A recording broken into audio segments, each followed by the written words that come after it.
Government के ऊपर, पाकिस्तान की गवर्नमेंट की परफॉर्मेंस के ऊपर। अभी रिसेंटली 5 अगस्त गुजरा है और 14 अगस्त आने वाला है।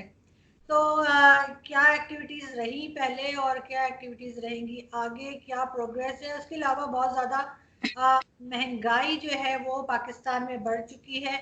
आम आदमी को जिसे कहते हैं यूटिलिटी बिल तो एक जगह है ही, लेकिन जो खाने पीने की अशियाँ हैं वो भी बहुत ज़्यादा महंगी हो गई हैं और लोगों को खाने के लिए भी कुछ नहीं मिल रहा। वो अपने घर में राशन भी पूरे महीने का अफोर्ड नहीं कर पा रहे। इसी तरह के कुछ टॉपिक्स लेके हम आज आपकी खिदमत में हाजिर हुए हैं। बहुत शुक्रिया फ़खर कि आपने ज्वाइन किया। Thank you. फ़खर, सबसे पहले हम कवर करते हैं 5 अगस्त को।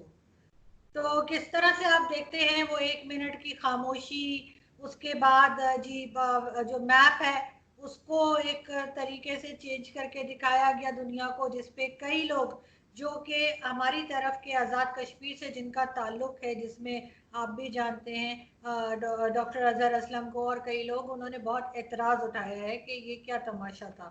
और जो ये कहा जा रहा है कि जी सॉन्ग रिलीज़ किया और ये सब, ये सारी बातें जो हैं वो आप इनको किस तरह देखते हैं? सबसे पहले थैंक यू वेरी मच आरजू। और आपने 5 अगस्त की बात की, इसके हवाले से 1-2-3 शोज में जाने का मौका मिला, आपने भी पार्टिसिपेट किया। मैप चेंज हुआ पाकिस्तान का। हालांकि मैं चेंज इसलिए उसको नहीं कहूंगा कि चीजें पहले भी आपने भी पाक स्टडी का सब्जेक्ट पढ़ा होगा, कम से कम ग्रेड 8 तक वो पढ़ाया जाता है, उससे आगे है, बल्कि आगे भी है। लेकिन वहां तक तो ये सारी चीजें उसके अंदर होती है, ये मैप्स वगैरह और ये सारी चीज है कि वहां पे मतलब मकबूजा कश्मीर हम जब स्कूल में मैं पढ़ रहा था तो हमें पता मतलब नहीं होता था कि ये क्या चीज है, लेकिन ये उस मैप में मेंशन होता था।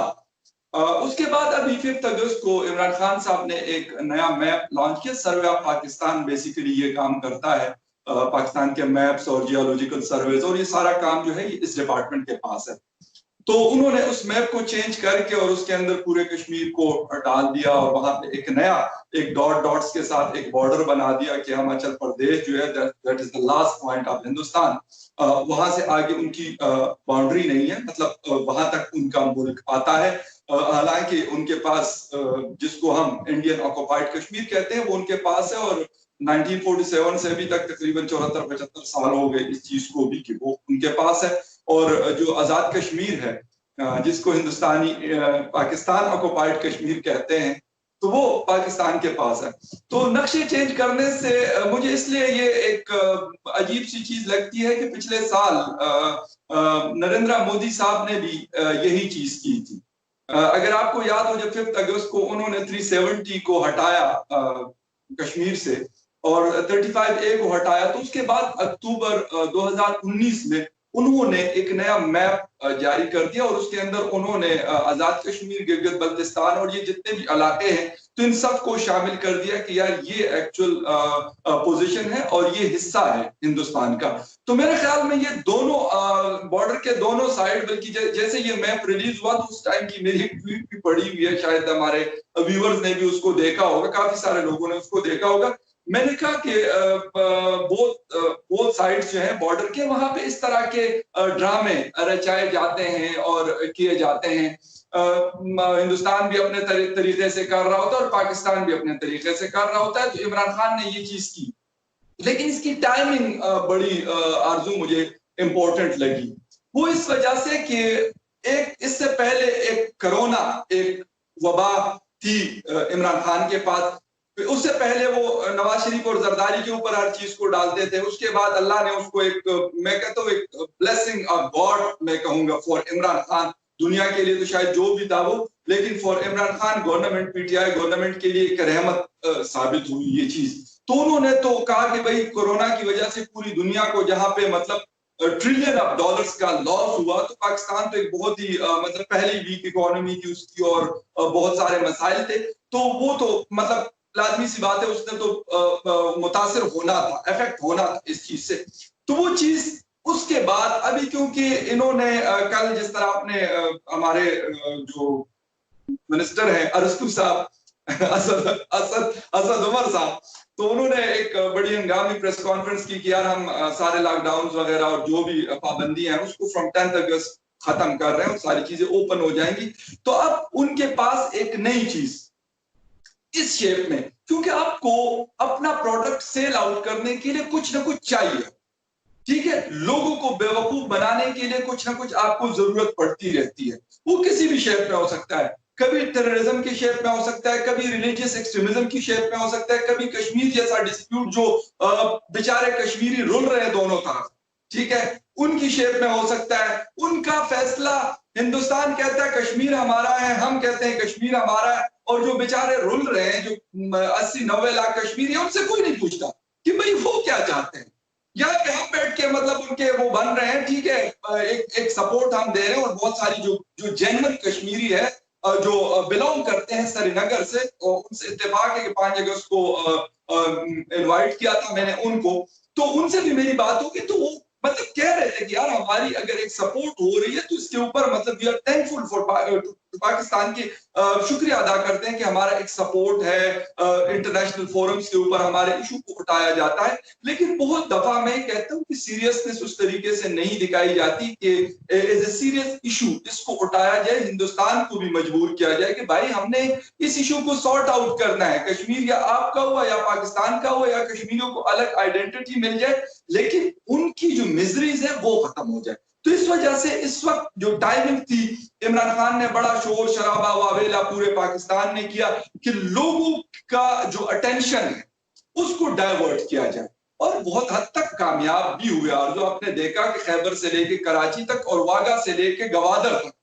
बहुत मतलब मुख्तलिफ छोटे बड़े शहरों में मुजाहरे थे, कश्मीर बनेगा पाकिस्तान, कश्मीर पाकिस्तान की शहरग है, और इस तरह के नारे जो है वो आपको सुनने को मिले। पूरा दिन मीडिया ने भी उसको फुल कवरेज दी। नो डाउट मैं ये नहीं करता, being a journalist and being a media person, ठीक है, एक इदारे के साथ मैं भी काम करता हूँ, आप भी काम करती है, उनकी पॉलिसीज होती है उसको हमने फॉलो करना होता है, but being a journalist this is our core responsibility to highlight the human rights issues.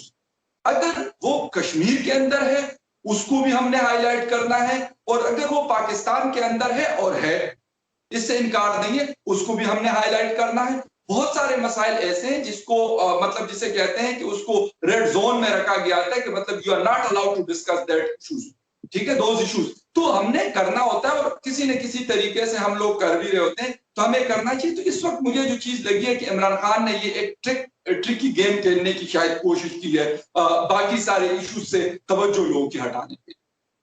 बिल्कुल सही, लेकिन ये भी आप देख रहे हैं कि इसके अलावा जो है वो पीटीआई गवर्नमेंट से कुछ भी हैंडल नहीं हो रहा। यहाँ तक कि महंगाई भी बढ़ती चली जा रही है। आज सुबह को भी हम एक रिपोर्ट देख रहे थे शायद जियो टीवी पे, और वहाँ पे भी यही बताया जा रहा था कि लोग जो हैं वो सख्त परेशान हैं, खाने पीने की अशिया तक वो नहीं ले पा रहे। यूटिलिटी बिल्स तो एक टोटली डिफरेंट बात हो जाती है, लेकिन जो डेली बेसिस पे लोग खाना खाते हैं, जो चीजें लेते हैं, वो भी नहीं ले पा रहे। तो ये महंगाई का तूफान जो है वो ये जितने सो कॉल्ड मिनिस्टर्स और अरस्तू किस्म के लोग और साइंटिस्ट बैठे हुए हैं, इनसे क्यों हैंडल नहीं हो रहा?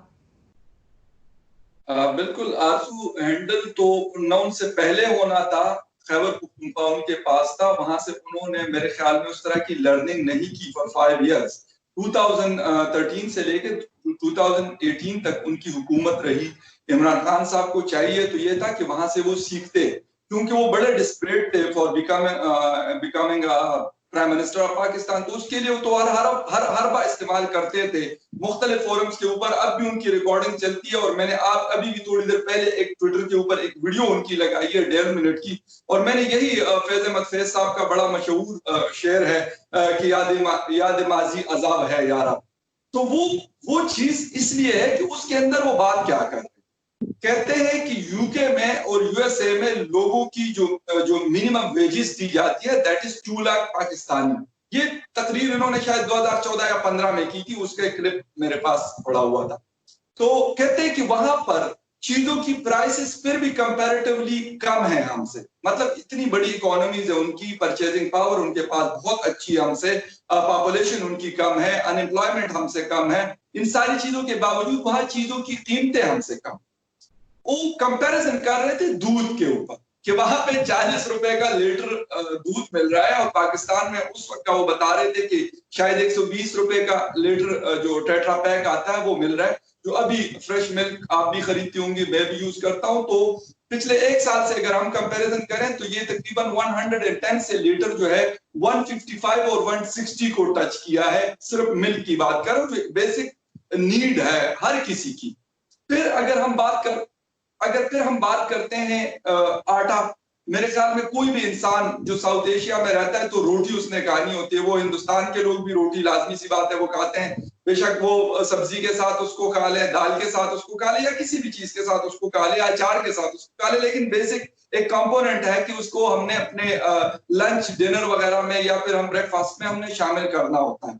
या दूसरी चीज, अगर हम ब्रेड भी यूज करते हैं तो वो भी आटे की बनी हुई प्रोडक्ट होती है, बिस्किट्स हैं या जितनी भी चीजें हैं।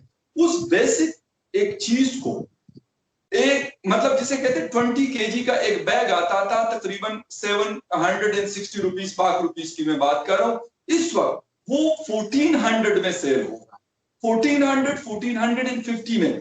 अगर इसका आप कंपैरिजन करते हैं तो 100% इंक्रीज है सिर्फ आटे की मैं बात कर रहा हूं। सेम एज इट इज आप चीनी कर लें, चीनी भी हर घर के इस्तेमाल की चीज है। 53 रुपीज पर केजी छोड़ के गए थे मियां साहब की गवर्नमेंट, इस वक्त मार्केट में round about 100 rupees per KG चीनी सेल हो। इस तरीके से कुकिंग ऑयल और घी जो है वो भी एक बेसिक जरूरत की चीज है। अगर उसकी प्राइस का हम अंदाजा लगा लें तो उस वक्त उसको 160 के आसपास वो छोड़ के गए थे। इस वक्त होलसेल मार्केट में घी और ऑयल की कीमत 250 रुपीज पर लीटर ऑयल है एंड 240 रुपीज पर केजी जो है वो घी की प्राइस है। ये तीन चीजों की मैं आपको सिर्फ एग्जाम्पल। इसी तरह राइस का रेट जो था वो राउंड अबाउट 150-160 पर केजी अच्छी क्वालिटी का चावल मिला करता था।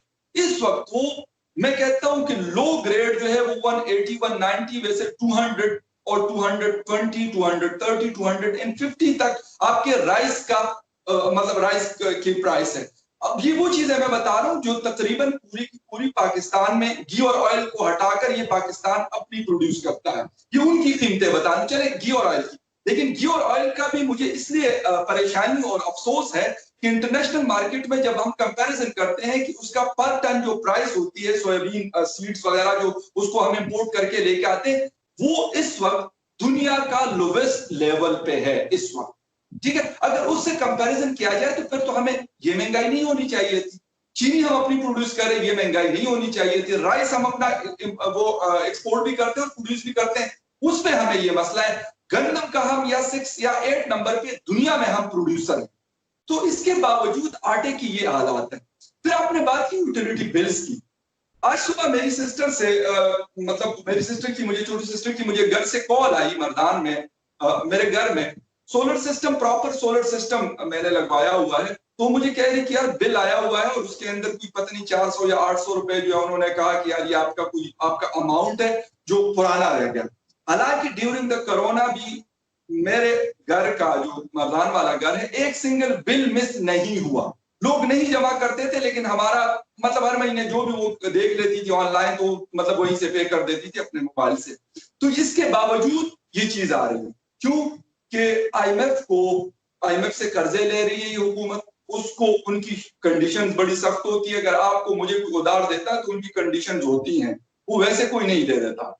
उनकी कंडीशन यही है कि भाई आप बिजली को महंगा कर दो। तो इन लोगों ने माशाल्लाह से इमरान खान साहब और उनके जो अरस्तु और पैराशूट ग्रुप है तो इन लोगों ने बाकायदा 180 बिलियन का एक और टीका हमें ये लगा चुके हैं जो जून से लेकर दिसंबर तक हमारे जेबों पे एक डाका पड़ेगा और हमसे ये निकाल रहे हैं हर महीने बिलों में।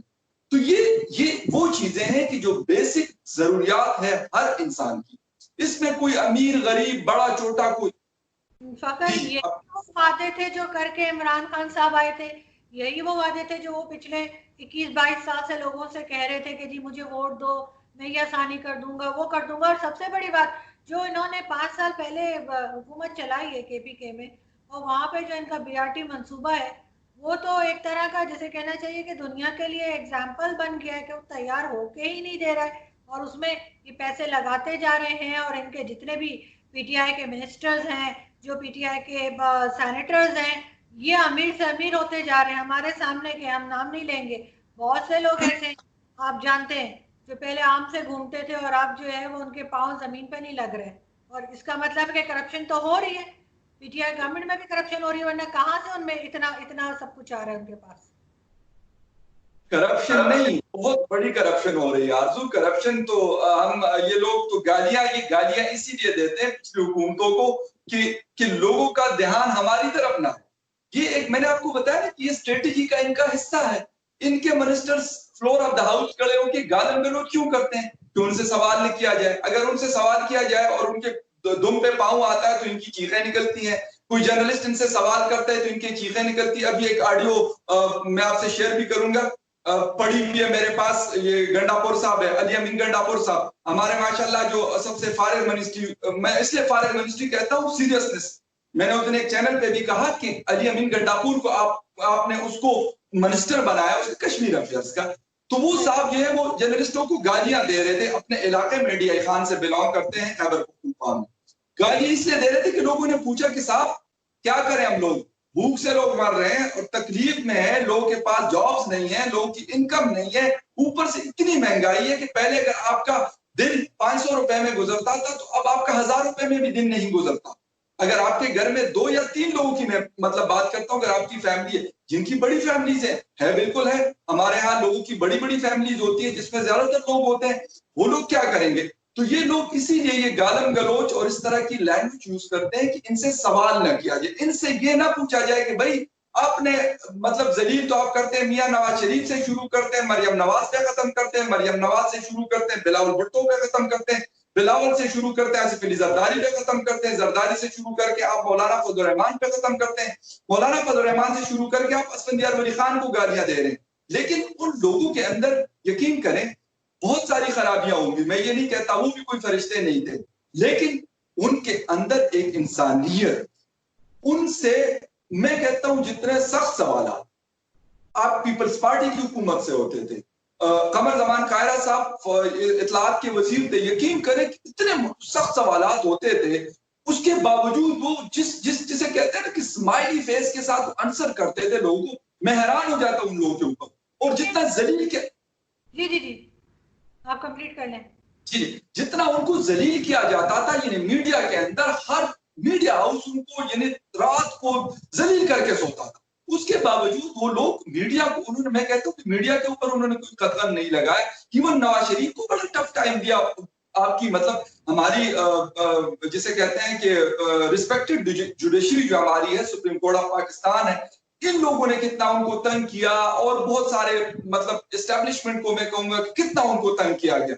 उसके बावजूद भी अपने 5 सालों में उन्होंने इतने बड़े बड़े काम किए, यकीन करें कि शायद ये 50 साल में मैं कहता हूं कि ये नहीं कर सकते ये मतलब इमरान खान या इसकी जो टीम है, ये सारी चीजें जो है। दूसरी चीज ये है कि इमरान खान साहब को अभी भी 2 साल हुए हैं।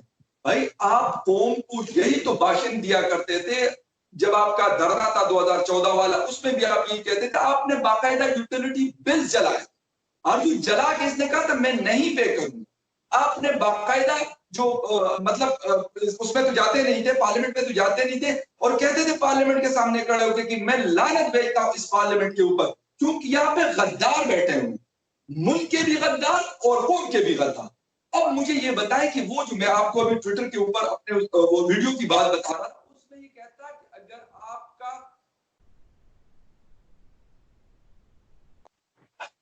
उसमें वो कहते थे कि जब आपका बड़ा करप्ट होता है, जब आपकी हुकूमत करप्ट होती है तो वो महंगाई करती है, लोगों के ऊपर इस तरह के मतलब गलत किस्म के टैक्सेस लगाती है। तो मैंने यही लिखा, मैंने कहा खान साहब, मैंने उनको टैग किया, मैंने कहा खान साहब अब आप बताएं कि मतलब चोर कौन हुआ, नवाज शरीफ या जी ये बताए ना, मगर अभी वो जो इनके अरस्तू हैं, असद उमर, उन्होंने कहा कि जी सिनेमा हॉल खोल रहे हैं, पार्क खोल रहे हैं, कोरोना खत्म हो गया जी पाकिस्तान से, कोई टेंशन की बात नहीं है। तो चले इनके हिसाब से खत्म हो गया होगा, क्योंकि ये टेस्ट ही नहीं कर रहे, टेस्ट करेंगे तो पता चलेगा, वरना ऐसा कैसे हो सकता है कि पूरी दुनिया में तो खत्म हुआ नहीं है, पाकिस्तान में खत्म हो गया।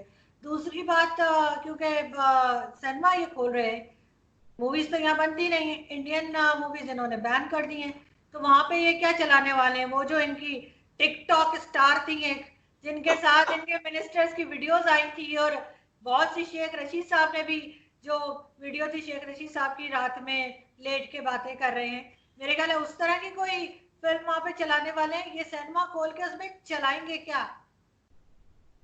मतलब एक ये आपने बात की कि कोरोना के हवाले से जो साहब इन असद उमर साहब हैं, उन्होंने कहा कि सिनेमा हॉल और ये सारी चीजें ठीक है। मैं कहता हूँ वैसे तो मतलब जो सीनियर लोग हैं हमारे, वो भी ये कहते हैं कि थोड़ा सा शायद ये वेट कर ले, तो खोलना तो पड़ेगा। ये मैं मतलब मैं क्या, कोई भी दुनिया का मुल्क है उसको फॉर एवर या लॉन्ग टाइम तक नहीं बंद कर सकता। लेकिन अभी क्योंकि मुहर्रम में भी पाकिस्तान के अंदर काफी जुलूस वगैरह होते हैं, मुहर्रम के जो 10 मुहर्रम हमारे तशी हजरात हैं, तो उनके जुलूस होते हैं मुख्तलिफ, बल्कि पूरे पाकिस्तान में होते हैं। तो उसमें भी एक जिसे कहते हैं कि रश होता है, तो शायद उस तक, क्योंकि अभी कुछ ही दिन है उसके अंदर, मेरे ख्याल हफ्ता 10 दिन ही रह गए, तो उस तक अगर ये थोड़ा सा वेट कर लेते, इतना वेट कर लिया और चलो थोड़ा सा और कर लेते, तो ज्यादा बेहतर होता। बाकी चले, इन्होंने डिसीजन ले ली क्योंकि इनके ऊपर भी एक बहुत बड़ा प्रेशर था केपी के जी।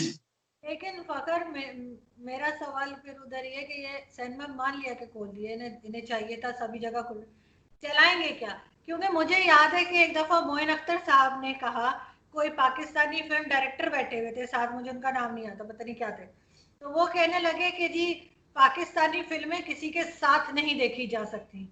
तो मोइन अख्तर साहब ने ये कहा, तो वो डायरेक्टर साहब बड़े नाराज हो गए, कहने लगे क्यों क्यों, ऐसी क्या बात होती है, हमारी फिल्में तो बड़ी ढंग से बनी हुई होती हैं। तो मोइन अख्तर साहब ने कहा क्योंकि कोई तैयार नहीं होता साथ जाने के लिए। तो ये अगर इंडियन मूवीज भी बंद कर देंगे, इंग्लिश हर किसी को आती नहीं है, यहाँ पे हर कोई इंग्लिश मूवीज का आदी नहीं है पाकिस्तान में, तो फिर ये क्या चीज चलाएंगे? क्योंकि सिनेमा के जो ओनर्स हैं, सिनेमा के जो वर्कर्स हैं, वो तो अभी भी भूखे ही मरेंगे ना। जब आपने वहां पे अपनी ईगो के पीछे कि जी हमने भारत की फिल्में नहीं चलानी, हमने भारत से आलू नहीं लेने, हमने ये नहीं करना, हमने वो नहीं करना, तो हर चीज में जो है वही गलत है, हम तो बिल्कुल ठीक है, हमारी तरफ से मैं ये नहीं कह रही कि वो गलत नहीं है, लेकिन कुछ ना कुछ गलती इधर से भी होती है। अब जब तक दोनों इस बात को नहीं समझेंगे, चीज आगे नहीं बढ़ेगी।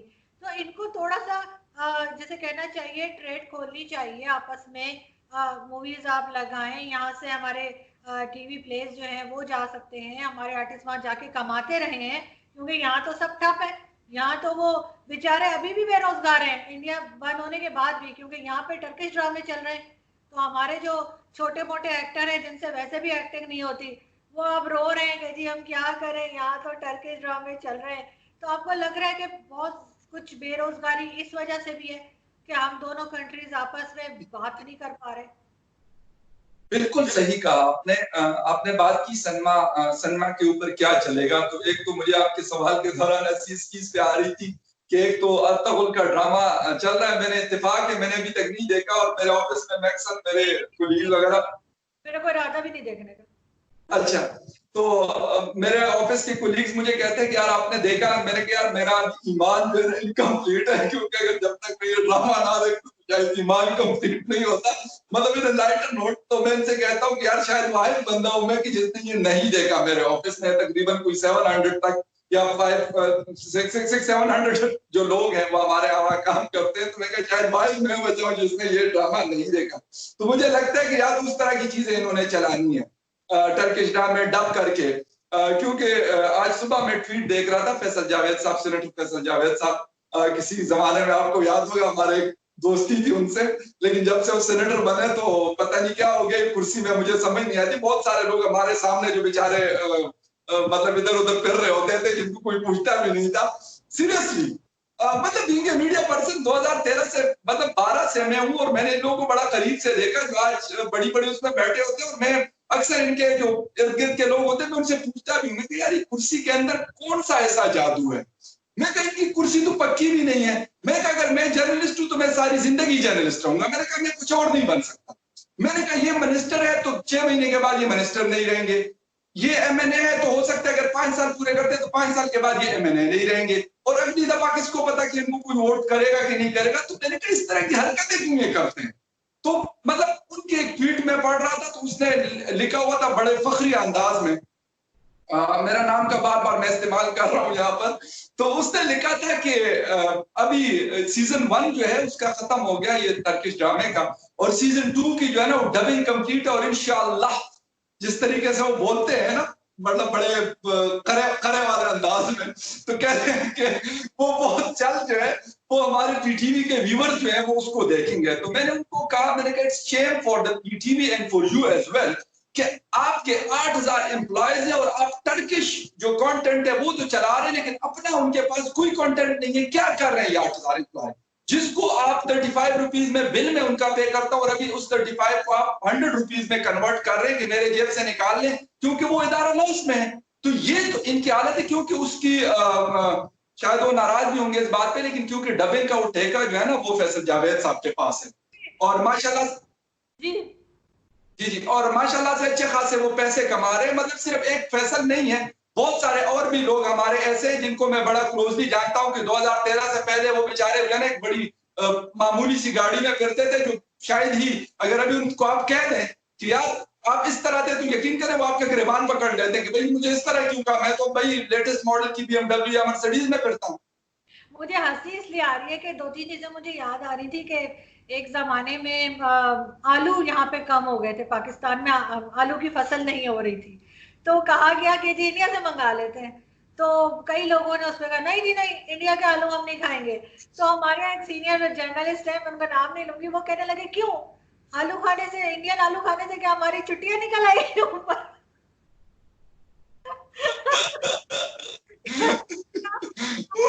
चिकन आलू खाने से हमें क्या हो जाएगा, अब ये बताइए ना। तो ये जैसे शाहिद आफरीदी ने कहा कि जी मेरी बेटी जो है वो आरती देख रही थी टीवी पे, तो मैंने टीवी तोड़ दिया।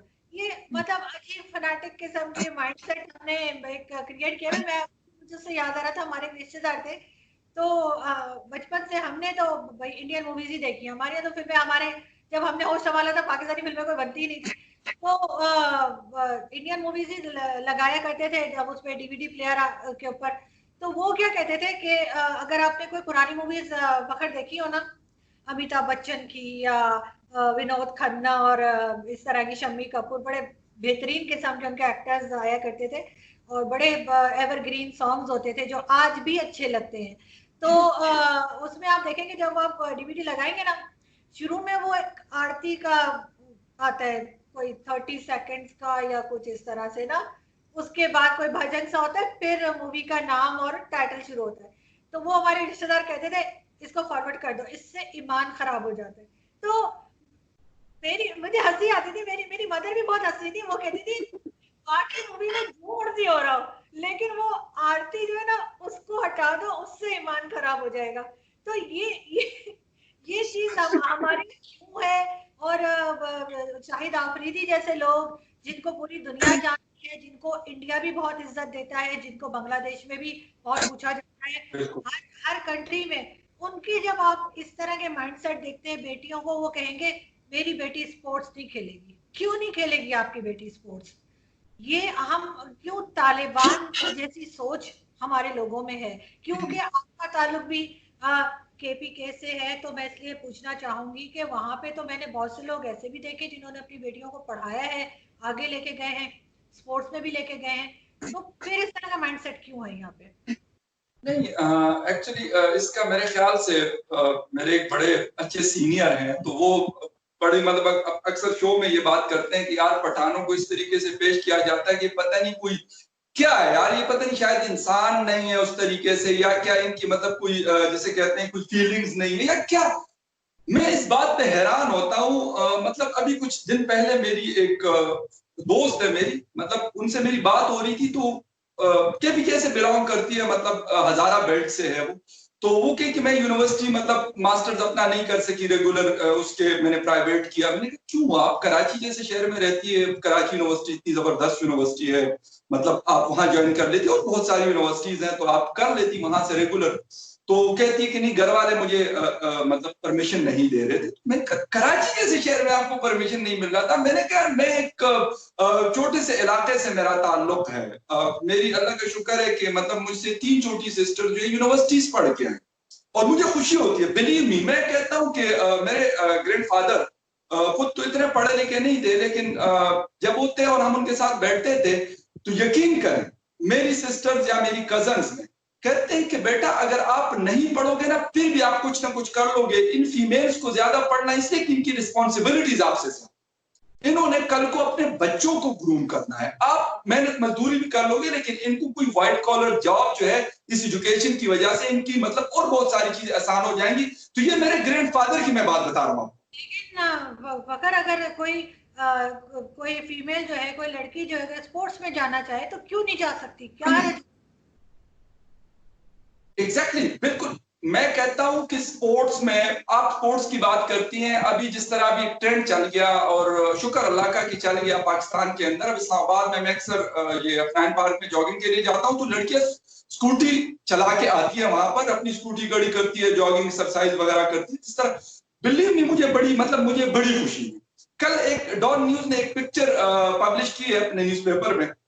पेशावर में एक लड़की, पेशावर सिटी की बात कर रहा हूँ, वहां पे एक लड़की बाइक चला, यंग लड़की है, कोई 18-19 साल की। मुझे बड़ी खुशी हुई। मैं इस तरह की चीजें देखता हूं तो मैं प्रमोट करता हूं, मैं बड़ा अप्रिशिएट करता हूं इसको। मैं कहता हूं क्यों ना करें। अगर एज ए मेल मुझे ये राइट है, मुझे जरूरत है, तो फीमेल को क्यों जरूरत नहीं है भाई? उसको बाइक, गाड़ी, स्पोर्ट सब चीजों की उसको उसी तरह जरूरत है जिस तरह एक मेल को होती है।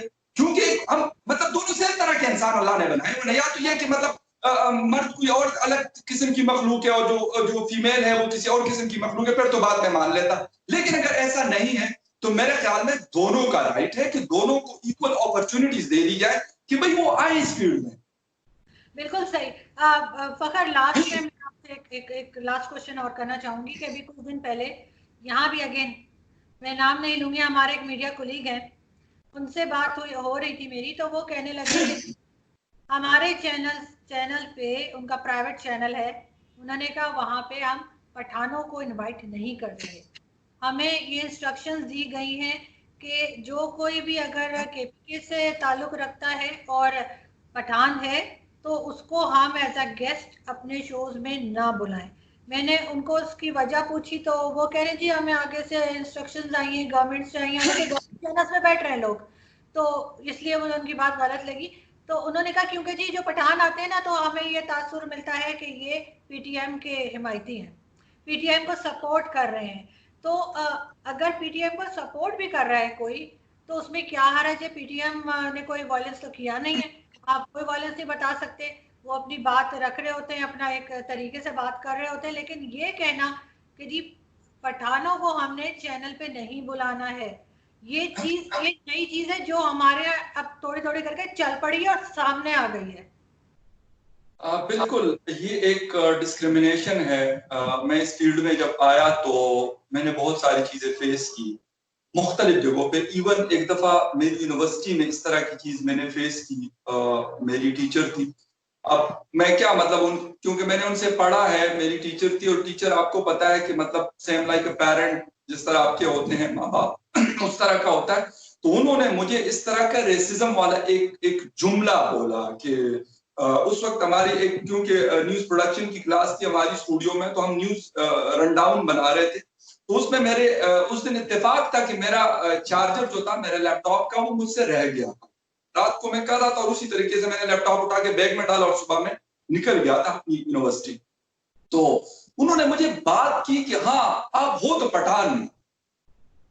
Believe me when I listen this word तो मुझे इतना गुस्सा आया। मतलब इंतहा की सीनियर, पीटीवी जैसी जगह पे डायरेक्ट न्यूज रही थी वो खातून। तो मैंने उनसे पूछा, मैंने कहा what does it mean by this man? तो अगली को मतलब परेशान हो गई। मैंने कहा नो, मैंने कहा आप मुझे कुछ भी कह सकते हैं लेकिन मेरे इस चीज के ऊपर कि आप पश्तून हो, आप पंजाबी हो, आप बलोची हो, आप सिंधी हो, आप कश्मीरी हो, या आप गिलगित बल्तिस्तान से हो, मैंने कहा दिस इज नॉट फेयर। मैंने कहा ये आप ये बात किस तरह आप कर सकती हैं? खैर मतलब मेरे क्लास फेलो ने भी मुझे कहा कि नहीं। मैंने कहा नो, मुझे मैडम बेशक थप्पड़ भी मार लेती तो मैं सह जाता, कोई टेंशन नहीं है, मैं उनका स्टूडेंट हूं। लेकिन ये वाली बात करना कि मतलब ये अगर आपका लैपटॉप का चार्जर या कोई और आप मिस्टेक करते हो और मतलब you link that with your cast, मैं कहा दिस इज नॉट एक्सेप्टेबल। तो ये चीजें, ये फिर उसके बाद जब मैं फील्ड में आया तो मैंने फेस की, बिलीव मी मैंने फेस की, एक जगह एक दफा नहीं बहुत दफा मैंने फेस की। रिसेंटली एक प्रोजेक्ट के साथ मैं काम कर रहा था, 6-7 माह पहले की बात है। वहां पे ये चीज मैंने फेस की। हालांकि वहां पे मैंने कोई, जिसे कहते हैं, किसी रेफरेंस से मैंने गया था, मैंने क्वालिफाई किया था उस प्रोजेक्ट को मतलब लेने में, ठीक है। उसके बावजूद वहां पे एक डिस्क्रिमिनेशन, एक मैं था, मेरे साथ एक और मेरा बड़ा अच्छा दोस्त है, वो भी इत्तेफाक से कहीं और से बिलोंग करता है, तो वो हम दोनों को अलग तरीके से वो लोग कोशिश करते थे, लेकिन कंपीट नहीं कर सकते। तो मैं कहता हूं कि इन लोगों की ये डिस्क्रिमिनेशन, इनको मतलब डिग्रेड करने का मकसद ये होता है जब आप किसी को कंपीट नहीं कर सकते। मैं ये नहीं कहता कि कोई मतलब पठान कोई सुपर ह्यूमन है, बहुत सारी खराबियां हम लोगों में हैं, बेशुमार किस्म की होंगी, बलोचों में भी बेशुमार किस्म की खराबियां होंगी, पंजाबी और सिंधी और सब में होंगी, लेकिन इस तरीके से डिस्क्रिमिनेशन करना कि हम नहीं बुलाते। हालांकि जिस बंदे की शायद आप बात करी, मैं उनको थोड़ा बहुत जानता हूं, वो ये एक लॉबी है, ये हमारे मीडिया में भी है, ये हमारे हुकूमतों में भी है, ये हमारे मुख्तलिफ जगहों पे ये लॉबी बैठती है, और ये नहीं चाहती किस तरह के लोग आगे आए। क्यों? कि वो एक्सेल करते हैं, अल्लाह ने उनको ज्यादा अच्छा दिमाग दिया होता है, वो ज्यादा अच्छा काम करते हैं, वो ज्यादा कॉम्पिटिटिव होते हैं, तो इनको तकलीफ इससे होती है कि यार हम इनको कंप्लीट तो काम के थ्रू नहीं कर सकते, इस तरीके से इनको लिटाने की कोशिश करो, इनको गिराने की कोशिश करो, हालांकि कामयाब नहीं होंगे। बहुत ज्यादा पूछते हैं, जैसे मुझसे भी कहेंगे कि जी आप कहाँ से हैं? इस्लामाबाद से। तो जाहिर आपको पता है कोई भी नहीं है। इस्लामाबाद तो एक प्लान किया हुआ सिटी है, एक वैसे तो है नहीं। तो मैंने कहा जी उससे पहले कहाँ थे? मैंने कहा जी कराची। अच्छा, कराची से पहले कहाँ थे आप लोग? तो ऑब्वियसली आप ऑटोमेटिकली उधर पहुंच जाते हैं जहां से आपके पेरेंट्स आए होते हैं। तो बस जैसे ही नाम लो कि जी इलाहाबाद से या इंडिया से, अरे अच्छा मुहाजिर हैं आप लोग, वो एकदम आपको ना ऐसा फील कराते हैं जैसे आप कोई बहुत छोटी कोई चीज आप है, और हो सकता है कि कभी उनका दिल करे तो वो आगे से कोई खाना शाना भी रखो तो हटा दिया जाए आपके। कोई अजीब किस्म का मुझे लगता है जो मैंने कभी महसूस नहीं किया, जो अब शुरू हुआ है, ये पहले नहीं था। लेकिन अब रिसेंटली ट्विटर पे भी लिखा जाता है ताने के तौर पे, और ऐसे भी लोग पूछते हैं, मीडिया में तो बहुत पूछते हैं, और जो लोग मिलने वाले हैं वो भी जरूर पूछेंगे। अच्छा अच्छा, पहले कहाँ थे? अच्छा कराची। कराची से पहले कहाँ थे? अब जाहिर है कराची से पहले आप कहाँ थे वो आप बता देंगे कहाँ थे, उसके साथ ही कहानी खत्म हो जाती है। और इसी तरह से अब ये नया शुरू किया है मीडिया की हद तक, तो ये शुरू हो चुका है, और इसके ऊपर आप लोग को, मेरे जैसे लोगों को काम करने की जरूरत है कि अब ये इस चीज पे जा रहे हैं कि ये पठान है, ये बलोच है, ये सिंधी है, और इस बेसिस पे आपको जॉब्स मिलेंगी, इस बेसिस पे आप किसी शो में शिरकत कर सकते हैं। और ये चीज बहुत खतरनाक है पाकिस्तान के लिए। ये ये आपस में लड़ाने वाली चीज है। बिल्कुल, नो डाउट अबाउट इट। आपने बात की कि मतलब पीटीएम को सपोर्ट करना या जो भी है, तो अक्सर लोग मुझसे पूछते हैं, मैंने कहा यार मैं पीटीएम को मैं बड़ा क्लोजली मॉनिटर कर रहा हूं जब से ये बनी है, 2 या 3 साल इसको होने को है। 2017 में शायद नकीबुल्लाह महसूद को जब मारा गया, कराची मेरा अनवार, तो उस वक्त बनी। मैं कहता हूं कि यार अगर कोई चीज उनकी गलत होती है ना, मैं ट्विटर पे इसको मोहसिन दावड़ को, अली वजीर को, जो मंजूर पश्तीन है, या उनके और नंग्याल साहब वगैरह हैं जो बड़े बड़े इनके लोग हैं, मैं उनको मतलब देख रहा होता हूँ, उनकी ट्वीट्स में देख रहा होता हूँ। हाँ, कभी कभार उनकी कोई बात गलत होती है, लेकिन उनकी सारी बातें गलत नहीं है, बहुत सारी बातें उनकी दुरुस्त हैं। और एक चीज जो बड़ी वो क्लियर कट कहते हैं कि वो नॉन वायलेंस तहरीक है, मूवमेंट है। जिस तरह का जो प्रचार खान अब्दुल गफ्फार खान बाबा, जिसको बादशाह खान बाबा हम पश्तून कहते हैं, हिंदुस्तान में भी बड़े फेमस है, तो वो जो कहते थे कि मतलब जिसे कहते हैं कि नॉन वायलेंस, वो अवामी नेशनल पार्टी आज भी है। नहीं आ सकते, मोहसिन दावड़ टीवी पे नहीं आ सकते, मंजूर पश्तीन टीवी पे नहीं आ सकते, अली वजीर टीवी पे नहीं आ सकते, जो मर्जी कर ले, सोशल मीडिया यूज बिल्कुल। कर बात है, लेकिन टीवी ये हमारा मीडिया। ये असल असल तो अफसोस मुझे इस चीज का हो रहा होता है कि भाई आपके मीडिया के ऊपर आपने उनको, चलो पाकिस्तानी मीडिया पे आपने उनको बैन कर दिया, बहुत अच्छा किया आपने, बड़ा कमाल कर दिया आपने। जिसे कहते हैं ना, वो हमारे पश्तो में कहते हैं, एक मिसाल है, हमारे हिंदुस्तान के लोग नाराज होने कि हमारे यहाँ कहा जाता है कि आपने दिल्ली को पता कर लिया, ठीक है। हालांकि दिल्ली को अल्लाह, दिल्ली को वहां आबाद रखे और इस्लामाबाद को यहाँ आबाद रखे, और दोनों को मतलब जिसे कहते हैं ना अच्छा दोस्त बनाए। तो वो मतलब इन लोगों ने यहां पे तो उनको बैन कर दिया, लेकिन voice of America, DW Germany, आपका बीबीसी उर्दू, आपके और दुनिया जहान के चैनल्स, रेडियो चैनल जो इंटरनेशनली पूरी दुनिया में उनका ब्रॉडकास्ट जा रहा होता है, वहां पे वो लोग आ रहे होते हैं, अफगानिस्तान के सारे चैनल उनको लाइव दिखा रहे होते हैं, ले रहे होते हैं। आप किसको बैन करेंगे? मसला ये है, जब आपको डर लग रहा होता है उस बात से जो होती तो सच है, हकीकत है, लेकिन आपके पास उसका जवाब नहीं होता। उन लोगों ने कौन सी ऐसी डिमांड की है आज तक जिसको आप कहते हो कि वो हमारे कॉन्स्टिट्यूशन से बाहर बात किए? अगर हमारे कॉन्स्टिट्यूशन से बाहर बात किए तो आर्टिकल 6 आपके पास है, लगा दें उनके ऊपर। जिन पे लगना चाहिए था उन पे तो आप लगाते नहीं, जब उन पे ऊपर लगा तो उसके ऊपर तो आपने वो ड्रामा और वो वावेला शुरू कर दिया कि आप तो पर्सनल हो गए थे। किसी को पागल लिख दिया, किसी को जाहिल लिख दिया, किसी को क्या कह दिया, किसी को क्या कह दिया। असल बात यह है आरजू के, जब आप कोशिश करते हैं ना किसी को दबाने की, किसी कौम को, किसी एक छोटे से बच्चे को, मैं कहता हूं वो एक टाइम तक दबता जाएगा, दबता जाएगा, दबता जाएगा। वो with the passage of time वो कहेगा अच्छा ठीक है यार, ये कोशिश कर रहे हैं मुझे दबा, 1 साल दबा लिया, 2 साल दबा लिया, 3 साल दबा लिया। आफ्टर दैट वो कहेगा अच्छा ठीक है, अब मैं भी, अगर ये मुझे मतलब 2 थप्पड़ मार सकता है तो एक तो मैं भी इसको मतलब लगा सकता हूं ना। वो शुरू कर देगा रेजिस्टेंस। जब आप, क्यों? ये आपकी पॉलिसीज की वजह से हो रहा हूं। पीटीएम के अंदर जो चीजें गलत है, आप उनको स्ट्रेट फॉरवर्ड कह दे कि भाई ये वाली, आप बिल्कुल, आपकी एक पॉलिसी होती है, मुल्क की हर कंट्री की होती है, पाकिस्तान की भी पॉलिसी है। मैं ये थोड़ी कहता हूं कि यार आप उनकी जो भी बातें वो सारी की सारी मनोमान मान लो, लेकिन जो उनके जेन्युइन चीजें, उसके ऊपर तो आप उनसे बातचीत करें। जो वो नॉर्थ साउथ वजीरिस्तान के हवाले से करते हैं, वो फाटा के हवाले से करते हैं, या वो जो बलोच पश्तून है उनके हवाले से वो बात करते हैं, या कोई और बात, क्यों आप नहीं करते? वो बॉर्डर मैनेजमेंट के हवाले से बात करते हैं। अफगानिस्तान के साथ हमारे मतलब 5-6 क्रॉसिंग पॉइंट्स है हमारे, 1600-1700 किलोमीटर का हमारा बॉर्डर है, उसके ऊपर वो बात करते हैं कि यार अगर यहाँ से ट्रेड होगा, वहां से ट्रेड होगा, तो इन लोगों की लाइफ अच्छी हो जाएंगी, खैबर पख्तूनख्वा के लोगों को भी और अफगानिस्तान के लोगों की भी अनएम्प्लॉयमेंट खत्म होंगी। उससे आपके जो टेररिज्म के ऊपर वॉर ऑन टेरर आप लड़ रहे हैं, वो आपको हेल्प करेगी ये चीज। क्योंकि अनएम्प्लॉयमेंट एक ऐसी चीज है, जब आपके पेट को रोटी चाहिए ना, आपको किसी को मारना भी पड़ जाए, ये एक ऐसा दोजख है, उसके लिए आप किसी को मार भी सकते हैं। तो इसलिए ये चीज समझने की उनकी बड़े जेन्युइन डिमांड्स है मेरे ख्याल में। जो जेन्युइन नहीं है उसके ऊपर आप उनको कह दें कि भाई ये साइड पे कर दो, स्ट्रेट फॉरवर्ड कह, क्या होगा उससे? अभी वो 2 उनके पार्लियामेंटेरियन है, उनकी आप स्पीचेस नहीं दिखाते पीटीवी नेशनल के ऊपर, जो पीटीवी पार्लियामेंट है। क्यों? वजह ये है कि आप सच बर्दाश्त ही नहीं कर सकते, आपको सच सुनने की आदत नहीं। आप खुद कॉन्फिडेंट नहीं है, आप खुद डरे हुए हैं। आपको पता है कि वो आके बोलेंगे और आप डिफेंड नहीं कर पाएंगे अपने आप को ही। एग्जैक्टली मैं वही बात कर रहा हूँ कि आप भाई, आप उनको मीडिया के ऊपर, मैं यकीन करें, मैंने बड़े बड़े मतलब सीनियर जर्नलिस्ट के साथ मेरा जब भी बैठा हूँ, सर आप बात कर लें, खान साहब तक आपकी एक्सेस है, या जो जो लोग उनको मना करते हैं, जो एस्टेब्लिशमेंट के बड़े लोग हैं, उन लोगों के साथ आपका उठना बैठना है, आपके घर आना जाना है। मैंने कहा अगर मैं करूंगा शायद मेरा अंदाज किसी और तरह का होगा, मेरे ऊपर हो सकता है गद्दार का टप्पा लग जाए, मैं कहा आप लोगों का शायद ना लगे। तो मैंने कहा कि उनको कहे कि भाई इनको आने दे टीवी चैनल्स के ऊपर, क्या करेंगे ये टीवी चैनल्स के ऊपर? ये खुद एक्सपोज हो जाएंगे, अगर इनकी कोई मतलब जैसे वीकनेस होंगी ना, वो सामने आ जाएंगी। आप उनको स्ट्रेंथन इस तरीके से करें जितना आप उसको, आप ये तो उनके बहुत बड़े बड़े लीडर्स हैं जिनके आप नाम ले रहे हैं। अब तो इन्होंने ये शुरू किया नया कि आपके जैसे और हमारे जैसे जो आम पठान है वो नहीं आ पाएंगे कुछ अरसे के बाद। जो एक नई लहर यहाँ पे शुरू हुई है, जो एक नई बात सुनने में आ रही है, वो तो ये है। खैर इस पे कुछ कंट्रोल करेगी गवर्नमेंट, और ये चीज हम बढ़ती भी ना ही देखें तो अच्छा है। थैंक यू सो मच फखर कि आपने ज्वाइन किया, और हम इंशाल्लाह बहुत जल्दी फिर किसी और टॉपिक के साथ आपसे गपशप लगाएंगे।